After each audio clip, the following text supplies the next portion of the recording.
Ang buhay ng 1103. Kamusta po kayo mga kababayan? Ako po si Papa Dot Dot. Nasa harapan ng video na to, ipapakita sa iyo ang mga ugali ng mga estudyante dito sa 1103. Una, magpapakilala ko.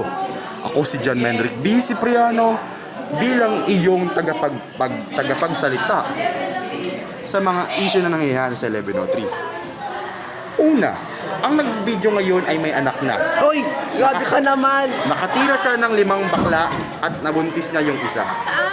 Pwede pa baba? Ewan kay Menric. Don't video me! At ako naman, si Catherine Figinal, na nagre-report sa inyong harapan ang isa naming kaibigan na nangangalang John Merrick ay John patuloy Merrick? na Mali-mali yung base mo. Uy, gagi, malalaglag na. Hindi yan malalaglag. Ay patuloy na umaasa sa amin. No.